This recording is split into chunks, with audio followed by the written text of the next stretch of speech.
The Edmonton Oilers had their 4-game winning streak snapped on the road in Pittsburgh. Hunter Hodies of Locked On Penguins is here to break down what was a very, very chaotic hockey game.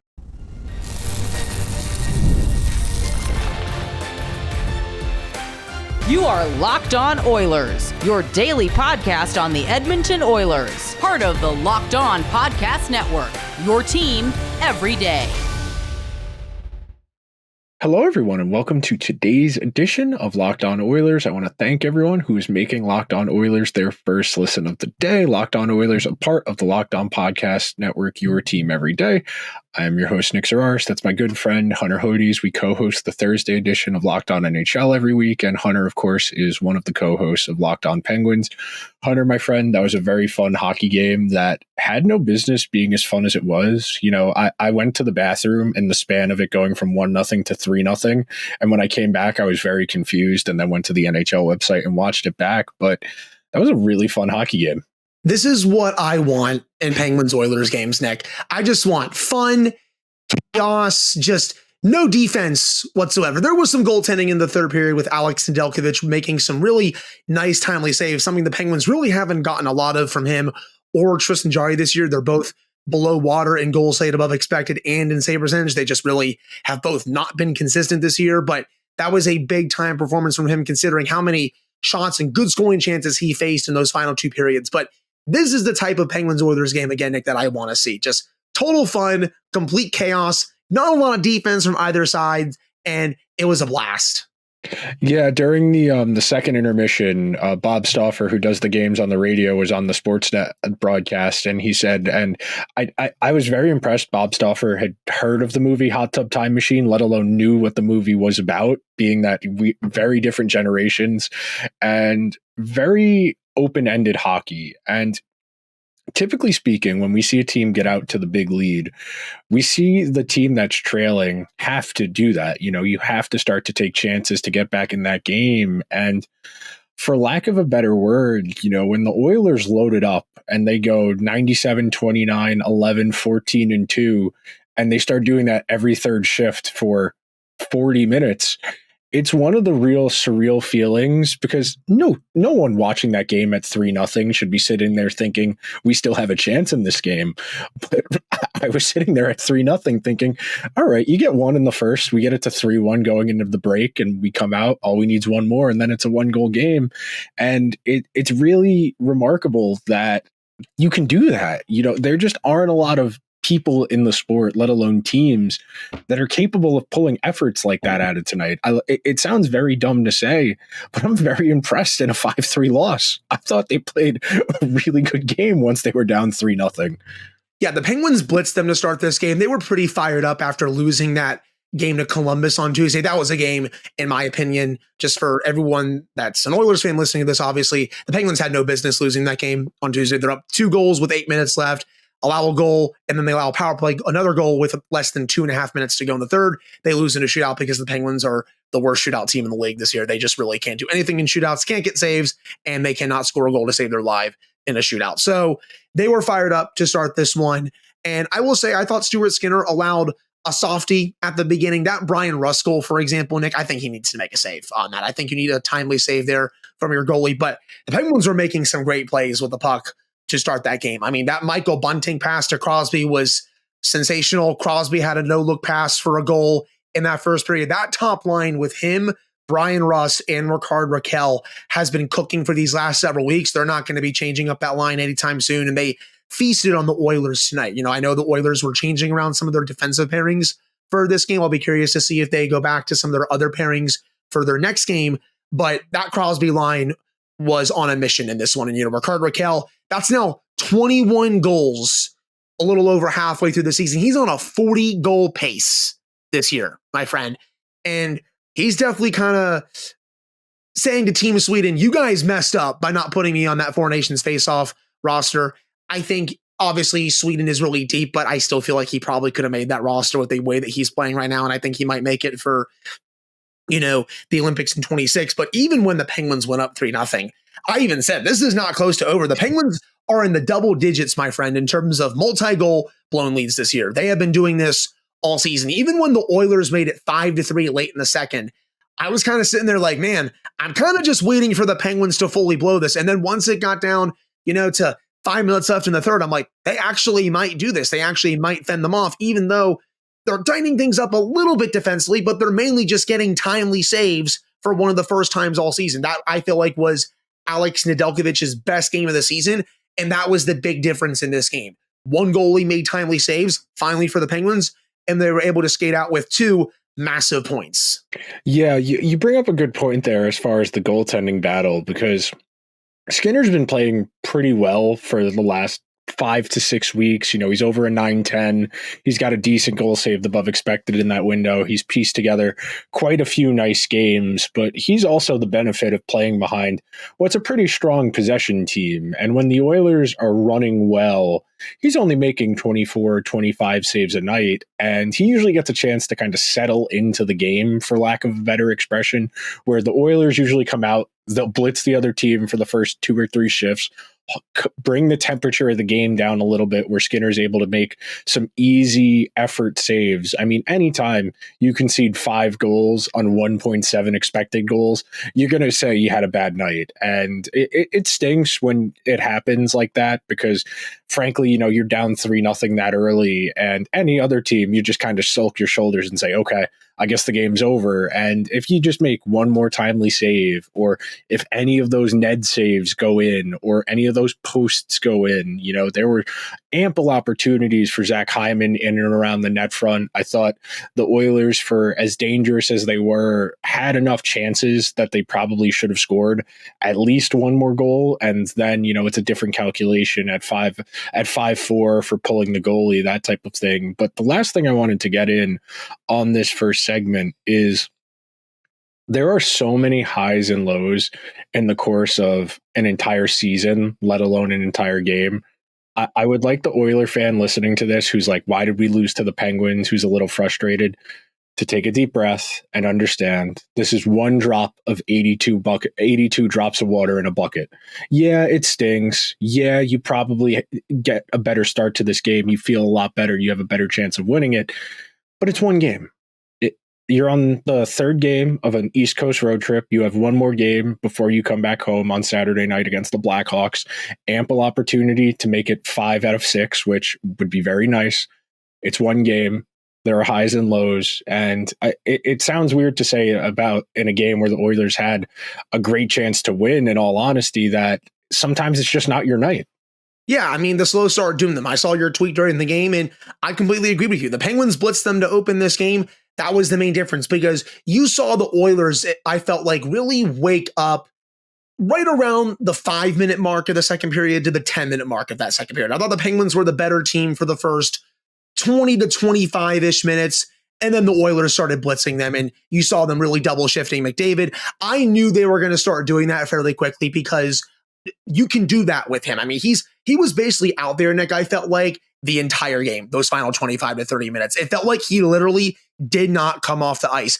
And that's such a great luxury to have, because like, A, he's the best player on the planet, but B, he can handle those minutes. He's so fast. I saw him come in the offensive zone so many times tonight, just blowing by the Penguins defenseman. And it's like, A, I'm glad that the Penguins only see him twice a year. And B, he is just incredible to watch. I mean, I watch him obviously more than twice a year because, you and I watch the national show, and obviously you cover the team for this show, but he is truly a treat to watch, man. I mean, I could see him going up against Crosby all the time. It really is a treat when those two go up against each other. It sucks that we're getting towards the end of Crosby's career where we're not going to see it that often. It's going to be cool seeing them team up for the Four Nations and the Olympics, something we haven't really seen yet, but he was awesome to watch. And also ditto for Leon Draisaitl too. The way that he goes out so wide for those one-timers, you really lose track of him. Multiple times tonight, Nick, especially in the second and third periods, the Penguins will just lose track of him because he goes out honestly right near the boards and he still fires it in. Total piss missiles. It's like both of them are so good. You can double shift them anytime you want. And you could tell the Penguins were having a really hard time handling it. I mean, you mentioned it, that 5-man unit, Draisaitl, McDavid, Hyman, Ekholm, Bouchard. Good luck stopping it all game long. The Penguins were mostly able to do it those last two periods, mostly, again, thanks to Alex Nedeljkovic, but they still pepper the Penguins quite a bit in those final 25 to 30 minutes. We're going to take our first break of today's edition of Locked On Oilers, and when we come back, we're going to talk about how score impacts work in hockey. It's a recurring subject on Locked On Oilers, but this is a really good example of why score impacts matter and a really good example of how to explain them. So we will be right back. From big upsets to game-winning drives, the NFL playoffs are better with FanDuel, because right now, new customers can bet $5 and get $200 in bonus bets guaranteed. That's $200 in bonus bets, win or lose. The FanDuel app gives you everything you need for live bets, same-game parlays, and so much more. Jam-packed wildcard weekend slate. The Chargers heading to Houston, where the Chargers are 2.5-point favorites to open up the weekend. Saturday night, Steelers are taking on the Ravens, where the Ravens are 9.5-point home favorites.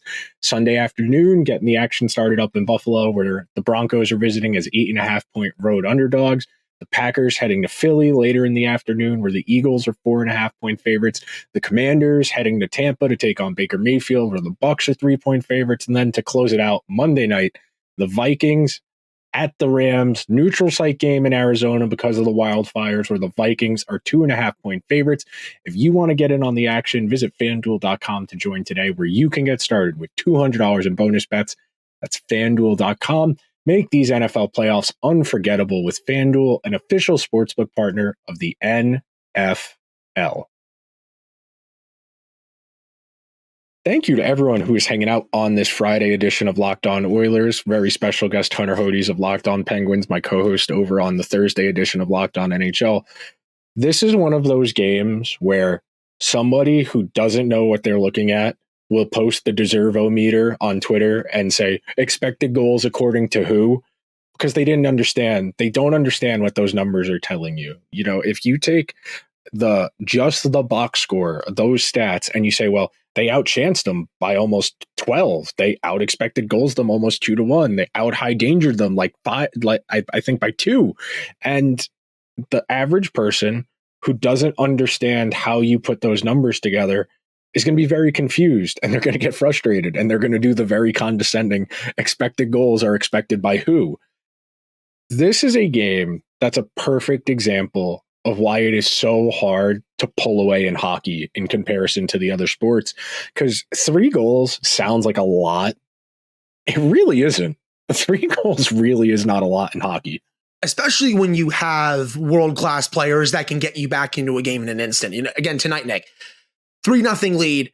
Draisaitl gets 1. It's 3-1. It's like, oh, here we go. But even when the Penguins made it 4-1, heck, even 5-1, I still was pretty nervous considering what Edmonton can do every other shift. And you saw it. They double shifted McDavid and Draisaitl together, and they were getting scoring chances throughout that game. I will say, the Penguins did do a good job in the quality department. They had 4 high danger chances for in that third period. 0 high danger chances allowed at 5-on-5 for the Oilers. At 5-on-5 in that period, the Penguins did tighten up. They weren't turtling like you've seen them do in other games, but they were also still getting timely saves while tightening up their defense a little bit. They're still not a good defensive team. Let's be real here, people. The Penguins are one of the worst defensive teams in the league. That's why I knew the game wasn't over. Yes, 100%. But they have tightened things up little by little these last few weeks. But again, the main difference tonight was that they were able to get timely saves. But again, not allowing Edmonton to get to those high danger areas at 5-on-5 was especially big. Another thing that I did notice tonight, that this is prevalent in all NHL games, Nick, and I was kind of texting you about this. This was a textbook reffing to the score game. Garrett Rank was the official. I'm not going to go on a rant about him because I just don't like him as a ref. I've never liked him, honestly. He's done this to the Penguins a lot. But you saw in that game, textbook reffing to the score, in my opinion at least, where there were some calls that I felt like could have went either way, 4-on-4 and all that stuff, but they gave some of the Edmonton Oilers some power plays, Penguins penalty kill, put in a pretty tough situation. But this is what I've been saying on Locked On Penguins, because the officiating, I felt like it's been a problem for them these last several weeks. It's not just tonight at all. I feel like the officiating league-wide has been bad recently, but I tell the listeners, I know the officiating stinks, but you usually have one of the better penalty kills in hockey. Go out there, kill off the penalty, look at the ref after and be like, okay, you know what? You made a dumb call in your opinion, and you go out there and win the game. That's exactly what they did in this one. Yeah, you gave up the goal late in the second period, but when you had to come off a big penalty in the third period, You did it really nicely, and that was a big reason why you were able to go win that game. So again, I know some of the calls might have been not the greatest, but as I've been telling the listeners, you are allowed to kill penalties. They haven't been doing that as much lately. The penalty kill has actually been dropping off this last week and a half, but it was nice seeing it get back at least a little bit tonight, especially against one of the best units in hockey. Special teams is one of those things that's very, very, very, very fluid. Yeah. And game to game, units can be very volatile. And even if you have a good season long unit, all it takes is one funky bounce. You're 2 times as likely to score 5-on-4 as you are at 5-on-5. That's the entire point of giving teams power plays. But I will agree with you in the respect that they definitely could have called an interference on Bouchard when he was sitting on Crosby. They absolutely could have given him 2 minutes for that. I think at that point, it starts to get to where the referees kind of feel like, hey, we don't want to prolong this. We want to keep this game moving. And then to your other point, they're monitoring the score. They don't want to give a team a power play that's up 2 or 3 goals. They want to keep it close. They want to let the guys decide the game, which the big problem, of course, and we talk about this all the time, is I just want one standard. If it's a penalty, then it's a penalty now. If it's not, it's not. Don't give me the score.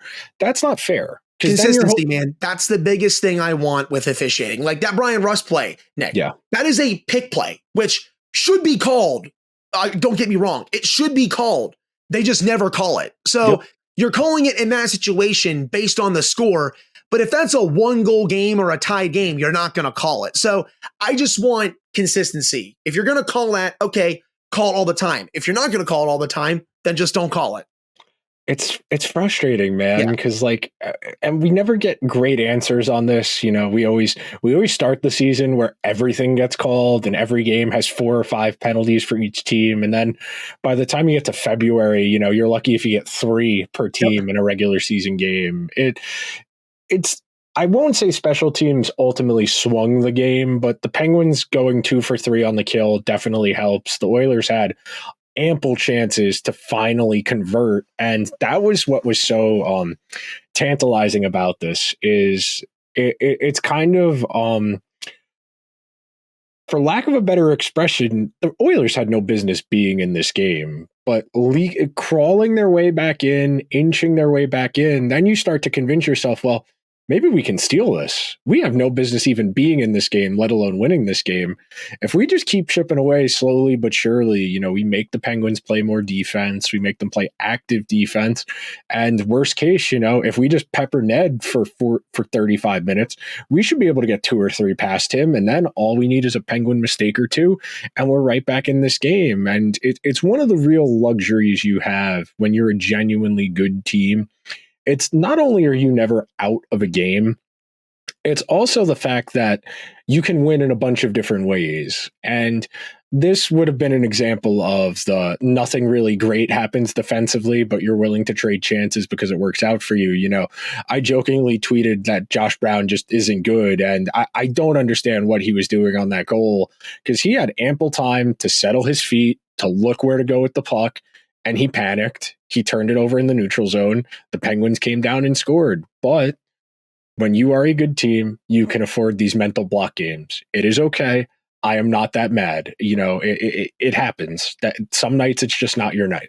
The Oilers are going to be completely fine. I mean, they're second in the Pacific right now. They are going to make the playoffs. They were my pick coming out of the West heading into the season. Heck, I picked them to win the Stanley Cup heading into the season, considering the players they brought back, the players they added over the offseason. This team is going to be completely fine. It looks like as of right now, Nick, we're heading for Oilers-Kings round 5,000 in the playoffs. I don't think I want to see another series between those two teams. At least the Kings are a bit better this year. But this is still a team that, in my opinion, yes, they were a bit off tonight, but they are going to be completely fine down the line. This is still one of the 5 best teams in the league. We're going to take one more quick break on today's show. We'll tie a bow on this game and send you guys on into the weekend in style. If you guys know me as the host of Locked On Oilers or from Locked On NHL, you know I love going to events, whether it's sports, music, theater, or anything to be outside One of my favorite memories last year was going to see George Strait and Chris Stapleton. An outdoor stadium concert show, a country concert is just one of the great vibes. And even if you're not a country fan, I think you'd really enjoy the experience. And now our friends over at Gametime have made it even easier to get tickets to your favorite events with their new feature, Gametime Picks. This feature filters out the fluff to show you only incredible deals on great seats, so you don't have to waste time searching through thousands of tickets. Recently, my friends and I were debating what we were going to do for my birthday early next month, and we settled on going to Devils Golden Knights the day after my birthday. And with Gametime Picks, we found amazing deals and could even see the view from our seats before buying. The super deal was particularly impressive, offering great seats at unbeatable prices. Plus, the app's all-in pricing shows the total cost up front with no surprise fees at checkout. So take the guesswork out of buying tickets with Gametime. Download the Gametime app, create an account, and use code LOCKEDONNHL for $20 off your first purchase. Terms apply. Again, create an account and redeem code LOCKEDON NHL so they know we sent you. Get $20 off your first purchase. Download Gametime today. What time is it? Gametime. Thank you to everyone who is hanging out on this Friday edition of Locked On Oilers as we send you guys into the weekend with Hunter Hodies, our special guest, the co-host of Locked On Penguins. And Hunter, when you have these non-conference games on, a weeknight, it sometimes it's hard to get up for your moments. But I will say, as somebody who's watched a decent bit of the Penguins this year, they do have a bit of a better vibe than the last few seasons right now, at least. And we'll see. It's a long season still to go. But this is the best stretch of hockey the Penguins have played in quite a while, in my estimation. I feel that they actually have a chance to make the playoffs this year, as opposed to the last two, where it was kind of kept waiting for the gears to turn, the light to turn on, for lack of a better expression, because they're a talented team. But this group feels better than the last few iterations. Well, the light turned on last year, Nick, but it was just pretty late in the season. They had a really nice run to end the season. Missed out by a couple points. They had just gotten a few more wins here or there, a few more points, I should say, with how much they struggled in overtime, how much the power play really cost them last year. They had the worst power play in the league last year. If you had gotten that up to league average, they would have made the playoffs with ease last year. Now they have a top 5 power play in the league. What a difference a year makes. And the power play scored yet again in this game. It continues to be red hot. And I think arguably the biggest reason for that, it's not even Crosby or Carlson or any of the big guns, Nick. I think it's Michael Bunting, the level that he's on right now. Teams just don't know how to contain him in front of the net. He is such a weapon from that spot, such a weapon from the bumper spot as well. He's really turned it on as of late. But this run really started right around that pre-Thanksgiving game against the Canucks. And they always play the Canucks, it feels like, on that game before Thanksgiving Day. And they beat Vancouver pretty good that night, and then they went on a really nice 9-3-1 run, and they got to the break, and it felt like the break came at the wrong time because they were just on a roll. They were not only beating good teams, Nick, they were outclassing those teams. They were beating legitimate good playoff teams, and they weren't just fluky wins. The one against the Panthers was a bit fluky. The Panthers dominated them all game, and Spencer Knight played awfully, but all those other games, especially against, the Bruins, for example. Another one, I already mentioned the Canucks. I can keep going if you want me to, but they played some really good teams during that stretch, and they were beating them and outclassing them. So since the break, they've been kind of a little bit inconsistent. They're getting points here and there, but they blew a multi-goal lead against Carolina. They blew that 2-goal lead against Columbus, but you bounce back tonight, get a big one against Edmonton. You just got to get the mojo going back a little bit. It's been nice seeing them crawl back into the race. This was once, for those that don't know, they were 7-12-4 to start the season. They had only had 7 wins in their first 23 games. It looked like this was going to be a lottery team at the start of the year. A lot of noise about, what's Kyle Dubas going to do and all that. And I still think he's going to sell at the deadline. I don't think he should go away from his plan. But it's been nice seeing them have a lot more fun, getting contributions from more than just the big guns. I mean, Erik Karlsson is, for example, has been awesome. But even outside of the big guns, Kevin Hayes is contributing. You see Drew O'Connor getting some more goals lately. I already mentioned Michael Bunting has been on fire. Chris Letang is having a much better stretch here. Blake Lizotte has been a great signing for Kyle. He was noticeable tonight. Yeah, he's been awesome. It stinks that lately he's been playing with Achari and Nieto, who, no offense, they just don't really do much at 5-on-5 and honestly on the penalty kill either. but he's been a really nice signing. And you can tell the vibes are very much there. They're listening to their head coach a little bit more. I still get fed up with some Mike Sullivan at times just because of all the blown leads and the way they play defensively, but you can tell they're starting to listen to him again. I don't think he's fully lost the room at this point, but they're in the race. That's all I asked for. I said heading into the year, I expect them to be in the race. I still think that they're going to miss the playoffs by a few points, but I just want them playing good enough hockey where they can stay in the race and try to make this interesting.